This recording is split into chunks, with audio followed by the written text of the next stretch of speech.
Bonjour à toutes et à tous. On est vendredi, il est presque midi et demi, presque. Non, j'ai eu un petit souci au dernier moment. Je me suis aperçu que je m'étais trompé dans une horaire, pour tout vous dire, dans l'horaire d'un des matchs du week-end. Donc il a fallu que je change un visuel et tout et tout. Bref, au dernier moment. Voilà, c'est pas grave. On est vendredi, donc il est presque midi et demi. C'est l'heure de Dans la Lucarne, le rendez-vous traditionnel où l'on va passer un peu moins d'une heure à essayer justement de vous faire votre programme du week-end sur la planète lucarne opposée. Aujourd'hui, on va se promener, vous allez le voir et vous avez peut-être vu hein, sur l'annonce, on va se promener entre les États-Unis, l'Équateur et la Colombie. Voilà le menu de ce week-end. N'hésitez pas à nous suivre, on est en direct donc les vendredis à midi et demi sur Twitch, sur Kick et sur YouTube. Comme ça, la vidéo est tout de suite disponible et vous pouvez regarder tranquillement en replay si vous n'êtes pas avec nous en direct pour faire votre menu du week-end. Ça sera aussi disponible sur les différentes plateformes d'écoute des réseaux Lucarne Opposé, hein, les différentes plateformes de podcast. Mais si vous voulez venir interagir avec nous, c'est donc à midi et demi, à peu près, plus ou moins 5 minutes, les vendredis. Et vous pourrez discuter avec la commu Hello. Je vois qu'il y a déjà des gens dans le chat et je vais les saluer. Red le Rouge, Ma Foi et Ibra. Écoute, on verra si ça sera avec Sampaoli. Je ne sais pas. Voilà, ça risque, va falloir se mouiller un tout petit peu la nuque hein, du côté de Rennes si ça passe de Julien Stéphan à Jorge Sampaoli, on verra. Ce but de Quintero, j'y étais. Cette image est probablement l'une de mes images préférées. Après, je t'avoue, Ibra, que j'ai une vraie préférence pour tous ces plans, un peu en slow motion avec l'image vue de derrière et tout. Bref, voilà, c'est le petit trip perso. Et c'est vrai que ce but est absolument magnifique. C'était contre Racing, hein, si j'ai bonne mémoire. Bref, pas d'Argentine au menu dans la lucarne de ce 4e épisode. Le temps pour moi de remercier Nils Marquis pour le follow et on va pouvoir y aller directement. On va pas perdre plus de temps que ça puisque je suis déjà en retard. On va commencer avec le premier rendez-vous du week-end et vous allez voir pourquoi je dis rendez-vous.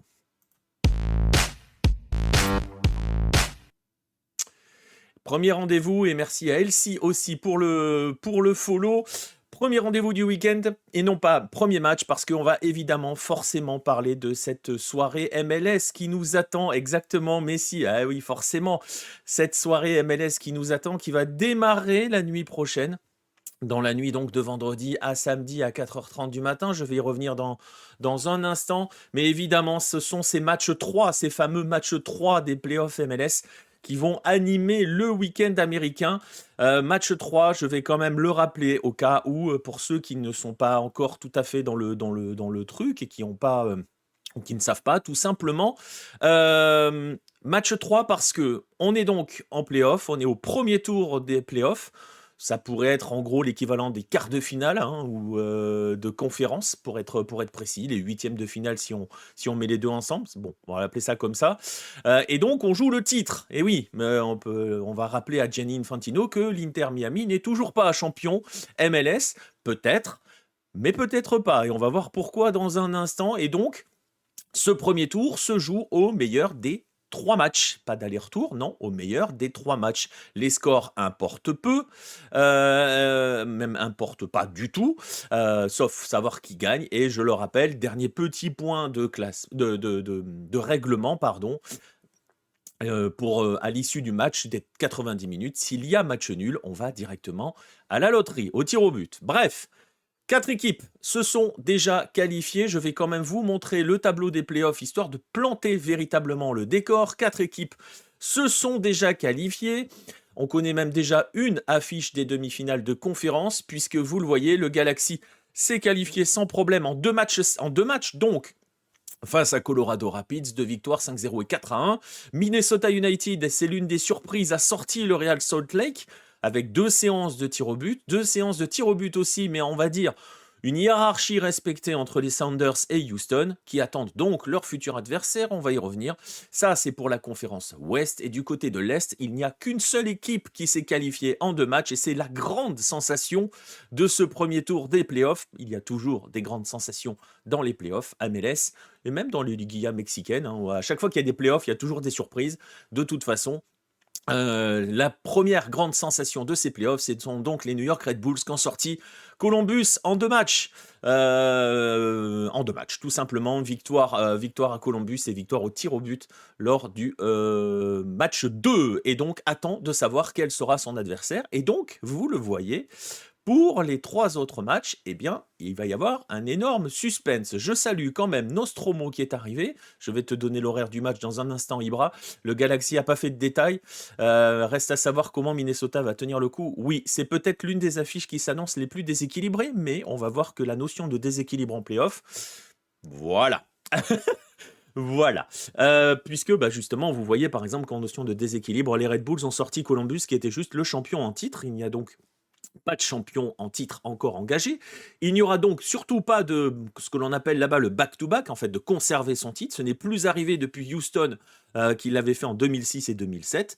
Et d'ailleurs, sur les équipes restantes, pour l'instant, dans les qualifiés, il n'y a que 2 anciens champions, puisque seul le Galaxy et Seattle ont déjà remporté un titre. Et dans les potentiels qualifiables, il reste le LAFC qui a été champion en 2019. Pour Seattle, c'est 2014 de mémoire.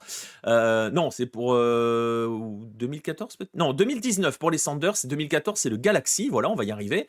Atlanta, qui joue contre Miami, lui, a été champion aussi en 2018 avec Tata Martino. Et City, qui joue contre Cincinnati, a été champion en 2021. Vous voyez, il reste des champions. Le LAFC, lui, est champion 2022 et finaliste 2023. Bref, je le disais, le menu du week-end, il va se concentrer sur les 4 matchs qui n'ont pas encore décidé. Tout va se jouer sur ce match-là, donc sur un match sec. Et ça va commencer dans la nuit donc de vendredi à samedi à 4h30 du matin avec ce Los Angeles FC contre les Vancouver Whitecaps, les Black and Gold de Hugo Lloris, Denis Bouanga et Olivier Giroud, face aux Whitecaps, notamment d'un Ryan Gold qui est pour l'instant assez impressionnant puisqu'il a marqué 5 buts en 2 matchs de playoff, tout simplement. Voilà, il se promène le garçon. Et le danger est quand même réel parce que les Whitecaps ont vraiment, vraiment bousculé, même plus que ça, ont largement dominé le match 2, même, et surtout, petit point statistique, on va rappeler qu'en Leagues Cup, ces 2 équipes se sont affrontées en phase de groupe, c'était aussi à Los Angeles, et ce sont les Whitecaps qui s'étaient imposés au tir au but. Bref, on verra, parce que en Leagues Cup, le LAFC était allé jusqu'en finale. On verra donc. Ça, c'est le premier match. Et le deuxième gros spot de cette session de playoff, on la vivra ensemble. Ça sera samedi soir. Ça va démarrer à 22h avec ce Cincinnati-New York City. Cincy qui a gagné le premier match 1-0 et qui s'est fait manger sur le terrain de baseball au match retour. Bon, sur le papier, c'est pareil du point de vue statistique. New York City n'a gagné qu'un seul match en déplacement en MLS depuis, depuis janvier dernier. C'était le 5-1 face au Red Bull. C'est pas vraiment un gros déplacement puisqu'ils jouent parfois à la Red Bull Arena. Donc sur le papier, ça paraît aussi un petit peu déséquilibré. New York, Cincinnati et Orlando, Charlotte, ça reste indécis. Exactement, même si tu vois, j'ai donné quelques points stats. Je vais en donner quelques-uns sur les statistiques de ce Orlando, Charlotte qui sera le match qui suivra à minuit. 2-0, c'était la victoire lors des 2 derniers matchs face à Charlotte pour Orlando, face à une équipe que l'on surnomme The Crown. Vous voyez pourquoi, hein, ils ont une couronne. Du côté d'Orlando, ce sont les Lions. Et donc, voilà, sachez qu'en plus, Charlotte n'aime pas trop jouer contre Orlando. Ils ne les ont battus qu'une seule fois dans toute leur histoire, en 8 matchs. C'était en 2023. Donc là aussi, ça s'annonce indécis, même si statistiquement parlant, c'est assez déséquilibré. Et donc, ce match est à minuit. Et donc, comme le disait Ibra, à 2h du matin, il y a le match que je pense tout le monde attend forcément, le match 3 entre l'Inter Miami et Atlanta. Le match qui va opposer Rob Valentino, l'actuel entraîneur d'Atlanta, à son ancien mentor Tata Martino, à côté de qui il avait été champion en 2018 avec justement Atlanta. Mais donc là aussi, l'indécision demeure quand même, parce qu'on se rappellera aussi que si l'Inter Messi avait largement dominé le match 1, c'était un petit peu, et on avait eu notamment un extraordinaire Brad Guzan. Le match 2 a été beaucoup plus compliqué pour les Hérons et il y avait eu une victoire d'Atlanta. Petit point statistique aussi pour vous montrer qu'il y a quand même un petit peu d'indécision, même si il est vrai sur le papier tout le monde s'attend à ce que l'Inter Miami s'impose. Oui, c'est fait exprès Inter Messi Ibra. Du point de vue des statistiques, tout le monde se dit aucune chance pour Atlanta. On va juste rappeler que l'Inter Messi a perdu n'a perdu. Non, je vais la refaire. Que l'Inter Messi, la dernière défaite de cette équipe-là à domicile, c'était face à Atlanta, justement. Bref, ça sera donc à 2h du matin. Je le disais, ça sera dans le cadre de notre soirée nord-américaine. On va se donner rendez-vous samedi soir. Je ne sais pas encore si on pourra faire l'intégralité du premier match de 22h, qui est de mémoire le Orlando-Charlotte. Sinon, on prendra en cours sur... non, c'est Cincy-New York City, le premier match, pardon. Sinon, on prendra ce match-là en cours. Par contre, ce qui est certain, c'est que les deux suivants, on les fera en intégralité. Je rappelle donc les 3 rendez-vous. Cincy-New York City, 22h. Orlando-Charlotte minuit et Inter Miami Atlanta United à 2h du matin. Et je rappelle que donc la nuit prochaine, au moment où on enregistre, le LAFC jouera contre Vancouver, contre les Whitecaps. Voilà, c'est le programme de cette session MLS. Le temps de vous rappeler aussi que si vous voulez le suivre, parce que c'est aussi l'idée de l'émission, c'est de donner des conseils pour savoir comment le suivre. Pour le suivre, c'est sur le MLS Season Pass. Et sachez que, alors j'ai complètement oublié de vous mettre le visuel, mais sachez que le MLS Season Pass est à 10€ jusqu'à la fin de la saison MLS. C'est-à-dire que vous pouvez voir absolument tous les playoffs directement. Et j'ai vu aussi que le MLS Season Pass était inclus dans l'offre Apple TV+, si vous l'avez, donc vous n'avez rien à payer de plus. 10€ pour voir toute la fin des playoffs. Bon, ça peut être intéressant plutôt que d'aller déposer 10€ sur une plateforme de paris sportifs pour voir les matchs. D'ailleurs, je pense que vous n'avez même pas la MLS. Bref, c'est donc ce premier rendez-vous du week-end. Vous avez vu, c'était pas un match, c'était un rendez-vous. Et puis, on va passer tout de suite au deuxième. Et vous allez voir que les 2 prochains, et même si vous voyez, hein, le Cincinnati, New York City est à 22h, eh bien vous allez voir que les 2 autres prochains rendez-vous sont à des horaires totalement abordables pour tout le monde. Oui, parce que, on le sait, sur Hello, il faut être un tout petit peu insomniaque, mais là, vous allez voir qu'il n'y a pas forcément besoin. Et on va le voir tout de suite avec le deuxième match du week-end. C'est parti. Le deuxième match du week-end va nous conduire en Équateur. Il n'empêche que les équipes qualifiées à partir des play-ins jouent crânement leur chance et ne se laissent pas faire, nous dit Nostromo. Ça, c'est pour la MLS, oui, effectivement. Et on voit que c'est le principe des matchs de coupe. Rien n'est jamais joué par avance. Je le disais, on va passer au deuxième match. Le deuxième match nous emmène en Équateur. Ça va être aussi pour moi, comme d'habitude, de faire un petit point sur justement le championnat équatorien, que je continue de suivre, mais sur lequel je n'ai pas forcément le temps d'écrire. Pour Hello, le deuxième match, vous l'avez vu, va nous conduire sur la grosse affiche du week-end qui va opposer la LDU à Independiente del Valle. On va le prononcer pas à l'Argentine. Si vous avez un Argentin qui vous parle, il va vous dire Independiente del Valle. Mais bon, Independiente del Valle. Vous avez l'habitude de voir le championnat équatorien dans les Golazo Hello. Il y en a à peu près en ce moment un toutes les semaines au minimum.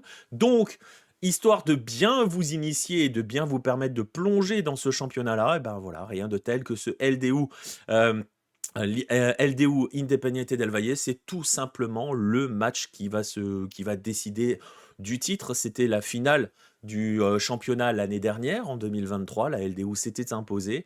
C'est pas un classico, ça on va le dire tout de suite, ce n'est pas un classico, en tout cas pas pour l'instant, mais c'est véritablement la très très grosse affiche et c'est surtout 2 équipes qui symbolisent aussi l'évolution du football équatorien dans son histoire et justement on va en parler dans un instant. Avant cela, vous en avez l'habitude, petit décor, on va planter le décor histoire de donner les paramètres pour bien comprendre les enjeux de ce match. Une saison équatorienne se dispute à 16 et se dispute en 3 phases. Une phase aller, en gros, concrètement, une phase retour, où tout le monde s'affronte pour les matchs.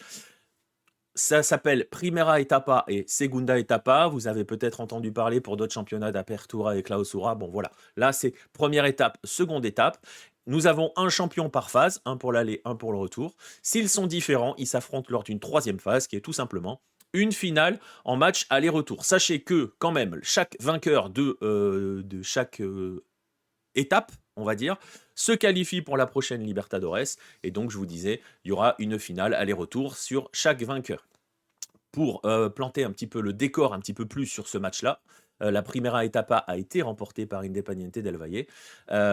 Et donc, on est en train de jouer la Segunda Etapa. Je vais vous montrer juste le classement pour que vous mesuriez l'enjeu de ce qu'il se passe autour de ce match-là. Ce sont tout simplement les deux leaders du championnat ex aequo qui vont s'affronter je n'ai même pas donné la date, ce samedi à 21h30. Voilà, en prime time pour le coup. Et je vous dirai dans un instant comment suivre ce match parce que c'est assez facile. Mais c'est donc samedi à 21h30. Et si vous voulez une petite confidence, c'était sur ce match-là sur lequel je m'étais trompé pour l'horaire. J'avais mis une mauvaise horaire. Et c'est pour ça qu'on a démarré un petit peu en retard. Alors, on va revenir un petit peu sur l'histoire parce que je vous disais, ça en dit beaucoup sur l'histoire du football équatorien. Donc, vous voyez qu'on est véritablement sur une vraie finale, hein. Première peut-être finale pour le titre, un petit peu d'histoire. La Liga de Quito a été fondée en 1918 au sein de l'Universidad Central de Ecuador. À l'époque, elle s'appelait d'ailleurs Universitario. Vous avez déjà entendu, hein, la semaine dernière, je parlais d'Universitario dans Lucarne américaine, notamment. J'ai déjà parlé de ces clubs universitaires, de l'importance des clubs universitaires. On en parlait beaucoup du football universitaire en Amérique du Sud dans un magazine de Lucarne Opposé, le magazine numéro 12. Et donc, ce n'est qu'en 1930 qu'elle est devenue la Liga Deportiva Universitaria, et donc la LDU. C'est comme cela qu'on a l'habitude encore de l'appeler. Vous voyez une très très vieille image qui date justement des années 30. Et donc, est à l'origine un club multisport, il l'est toujours. Le maillot et le short sont blancs, vous le voyez, c'est choisi par le recteur qui est au centre de cette image-là.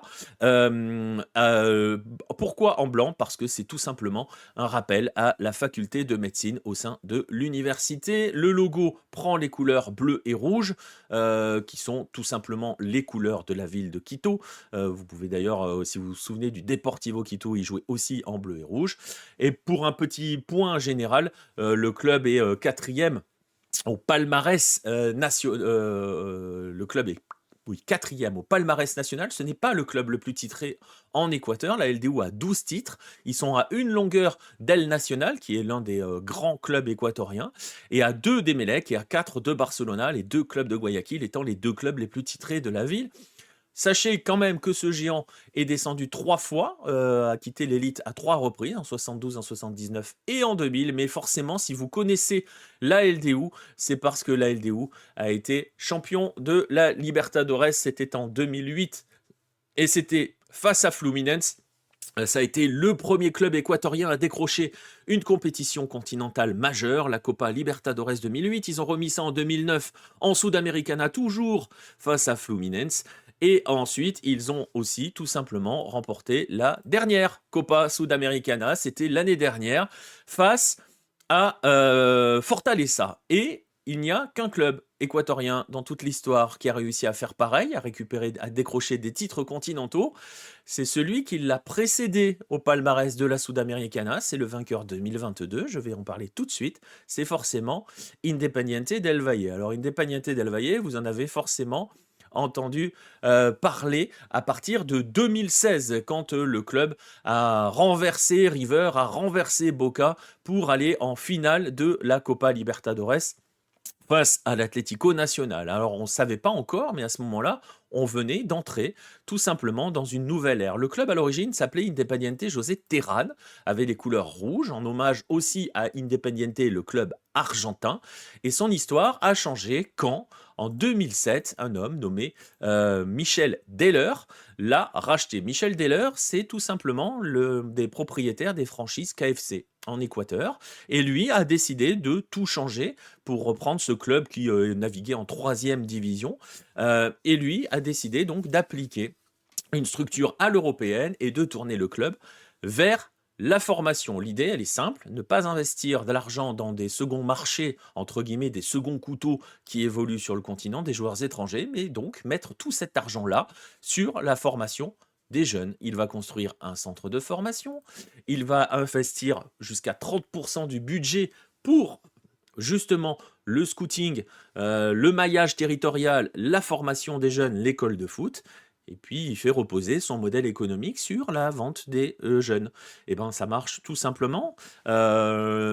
il prend comme modèle l'Espagne et s'inspire et travaille aussi beaucoup avec l'Aspire Academy. On en a déjà beaucoup parlé sur Hello, il y a eu des papiers là-dessus.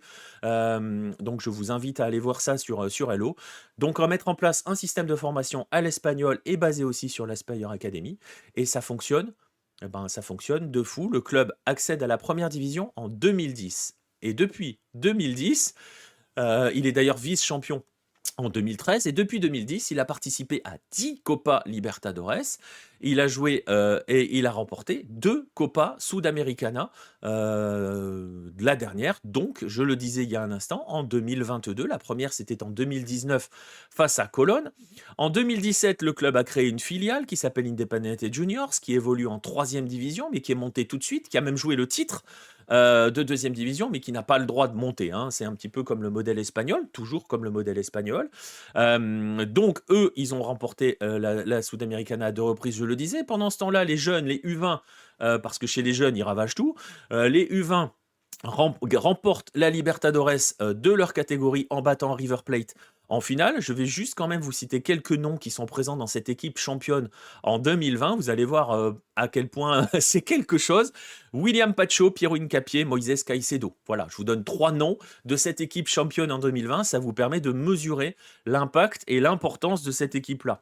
D'ailleurs, cette équipe-là, chez les U20, a disputé 4 des 5 dernières finales de la catégorie. La 5e, c'est parce que le club ne s'y était pas qualifié, hein, tout simplement. C'est pour ça qu'ils n'y sont pas allés. Chez les jeunes, c'est 15 titres en U17, 11 en U19. Ils ont depuis créé une 2e équipe filiale qui s'appelle Independiente JFA. Ils ont départ dans un club de 4e division espagnole qui s'appelle Numancia. Ils ont racheté totalement l'Atlético Huila qui est en 2e division en Colombie. Et ils ont aussi ouvert une section féminine qui vient tout juste d'être sacrée championne d'Équateur. Le club a construit et financé son propre stade. C'est le premier stade en Équateur à avoir l'intégralité de ses tribunes assises.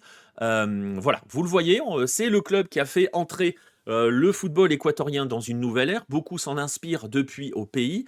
Sachez que plus aucun club de l'élite équatorienne n'a pas un joueur au minimum qui n'est pas passé plutôt par Independiente del Valle. Ça, forcément, je vous ai donné des noms et ça dégouline aussi sur la sélection d'Équateur. Et donc, je le disais, ce match entre la LDU et Independiente del Valle, c'est un peu le choc entre un géant et un nouveau géant qui est en train de se créer. Je le disais, c'est le remake de la dernière finale du championnat. C'est aussi le match qui va opposer les 2 derniers vainqueurs de la Sudamericana. L'Independiente del Valle est aussi en finale de la Coupe d'Équateur. Voilà, c'est juste un monstre. Et je vous rappelle donc que comme Independiente del Valle a déjà gagné la première étape, et l'a gagné de manière très large, 10 victoires et 5 nuls, aucune défaite en 15 matchs, mène la 2e phase. Si Independiente del Valle venait à remporter cette 2e phase, il n'y aurait donc pas de finale. Independiente del Valle serait sacré champion. Il reste 2 journées à disputer dans ce championnat. Vous mesurez l'enjeu et vous mesurez pourquoi il va falloir aller voir ce match-là. C'est à 21h30 samedi et il existe un moyen légal, payant mais légal, de voir ce match-là. Il suffit d'avoir l'offre à Fanatize, c'est 90 € par an, ou sinon il y a des tarifs mensuels et j'ai oublié la valeur, mais sinon c'est 90 € par an et vous avez accès à l'Argentine, je le répète à chaque fois.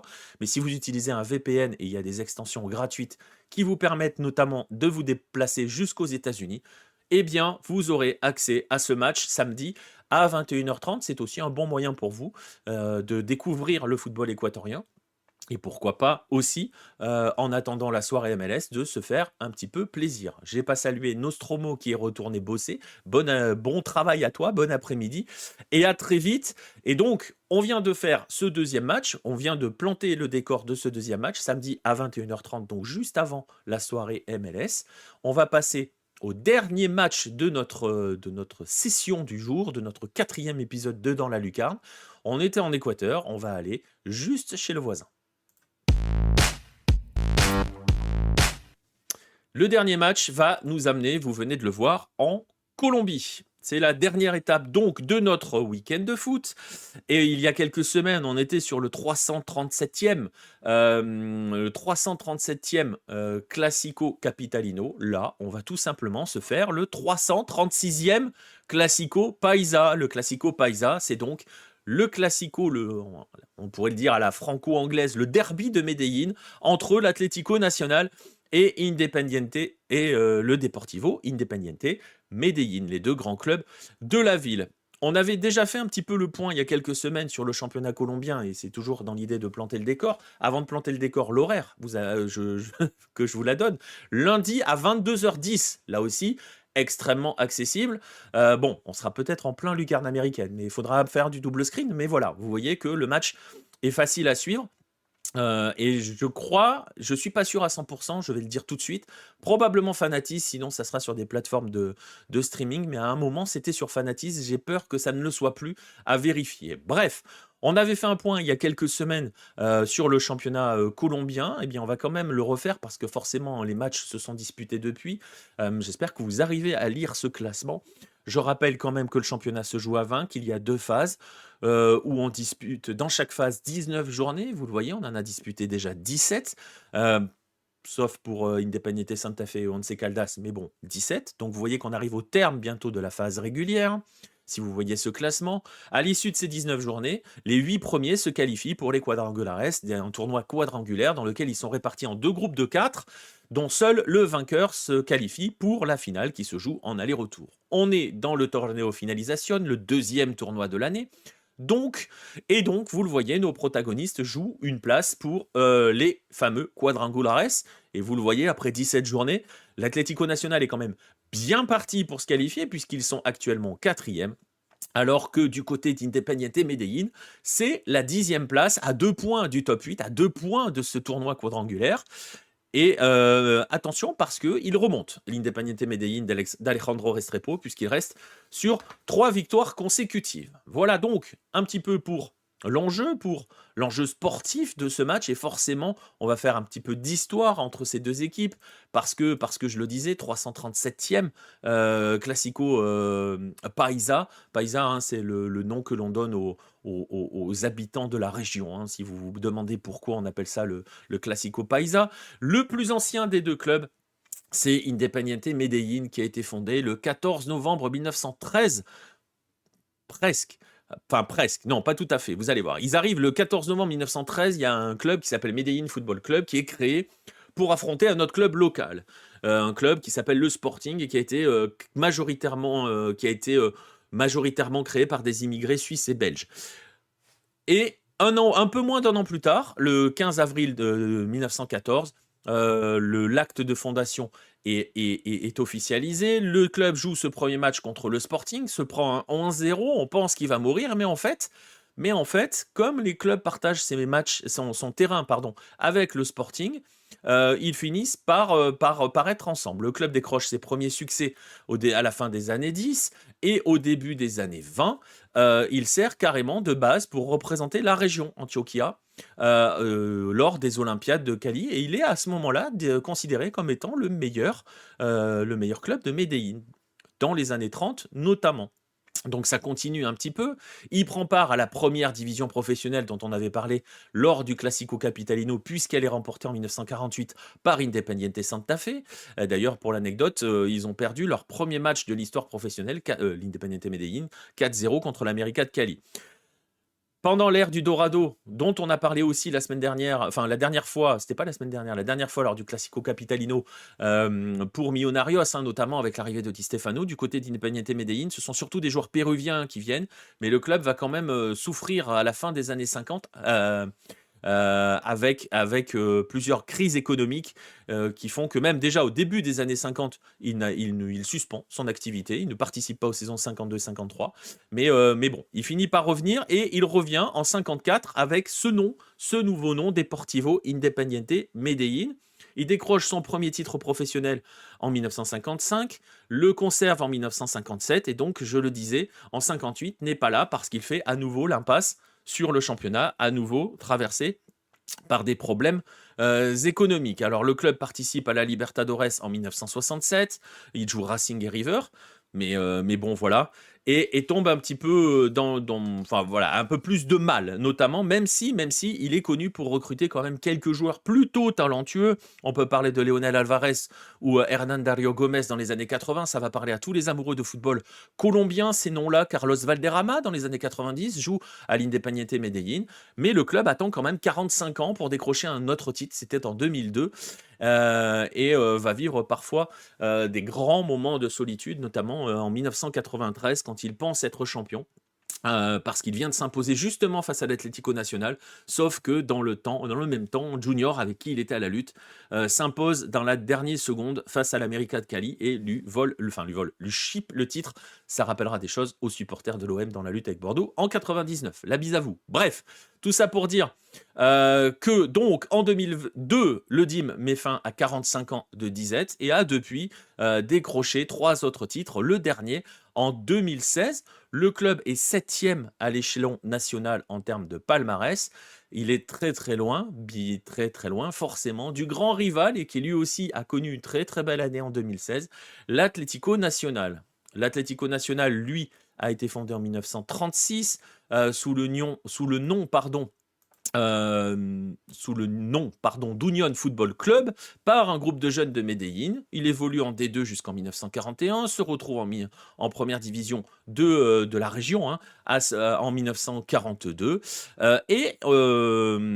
En fait, alors qu'un autre club de la ville qui s'appelait Indulana veut acheter un joueur de ce club-là, le président, vous allez voir que c'est tout à fait original, le président d'Union Football Club veut pas vendre ce joueur et par peur de le perdre, choisit un truc tout simple, fusionner avec avec Indulana, et c'est comme cela que ces équipes vont donc fusionner. Indulana joue en vert et rouge, Union joue en rouge et blanc.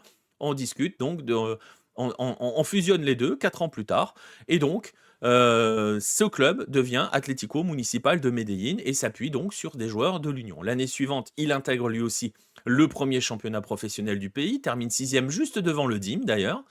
Il se démarque très vite. Il se démarque très vite par une idée, un projet, entre guillemets, être l'Athletic Bilbao de Colombie, c'est-à-dire ne faire jouer absolument que des joueurs colombiens, que des joueurs locaux. Tout ça, c'est sous l'impulsion d'un actionnaire principal, Fabricato, qui est une entreprise de textile, qui va finir par donner le nom définitif à ce club-là, Atlético Nacional, qui renforce cette volonté d'être le club qui ne fait jouer que des Colombiens.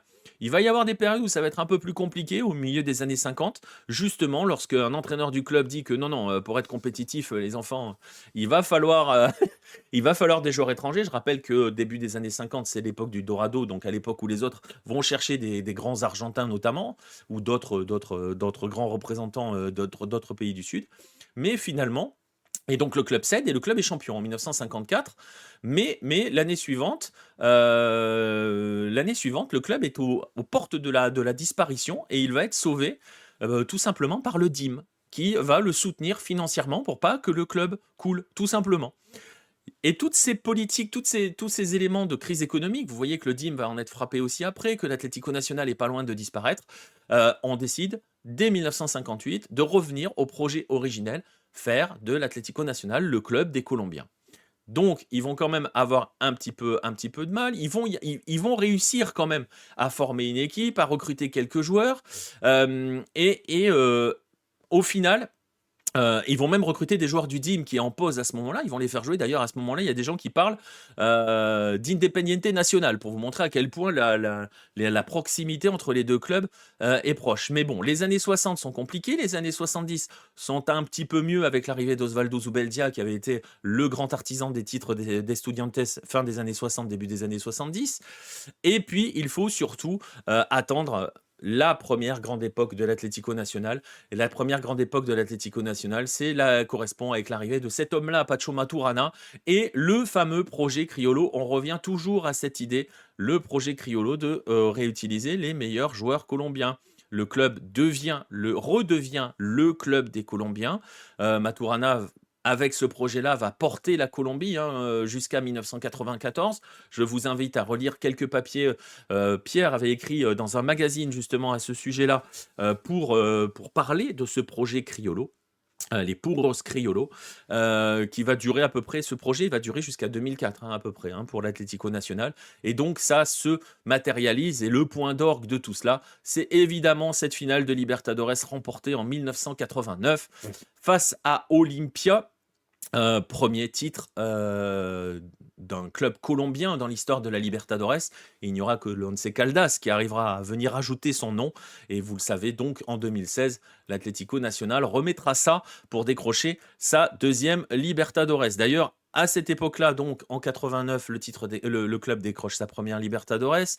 Il gagne l'Interamericana face aux Pumas l'année d'après. Son cinquième titre national 91. Et donc gagne plusieurs compétitions continentales qui depuis ont disparu. Je parlais, et regagne l'Interamericana en 97 et 2000. L'Interamericana, c'était le vainqueur du Sud contre le vainqueur du Nord. La Merconorte, et donc, je le disais, 2016, il y a d'abord un rebond avec Juan Carlos Osorio entre 2012 et 2014, qui gagne 6 trophées, hein, avec le club, et dispute la finale de Sudamericana face à River. Reynaldo Rueda décroche la deuxième Libertadores, atteint même la tragique finale de Sudamericana de la même année, hein, souvenez-vous, face à la Chapecoense, c'était la fameuse année du drame, la Recopa en 2017, etc., et décroche des titres. Donc, c'est surtout, vous le comprenez, au cours de ces 30 dernières années que la majorité du palmarès de l'Atlético Nacional s'est fait, et aujourd'hui, le club est le plus titré de Colombie, c'est donc le grand club de Colombie. Et on n'est plus non plus dans cette idée du club des Puros Criollos.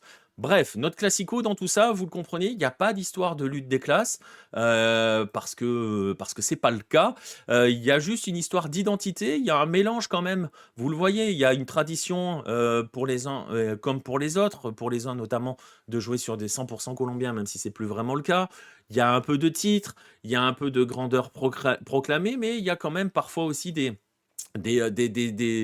comment dirais-je, des échanges entre les deux, hein. Le DIM a sauvé l'Atlético Nacional notamment à une époque, mais c'est surtout un vrai duel en tribune entre deux hinchadas qui sont quand même très très puissantes et très très très très actives, même si vous le savez qu'avec les débordements ça risque qu'il y a eu, on en avait parlé dans un Lucarne américaine, ça va être compliqué, puisque c'est interdit au parquage visiteur. On va voir comment ça va marcher ce week-end.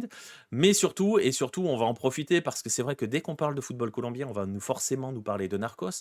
On va quand même rappeler que, contrairement à ce que certaines séries veulent bien nous faire croire, à ce que certains aussi veulent bien écrire, Pablo Escobar n'était pas supporter de l'Atlético Nacional, mais du DIM.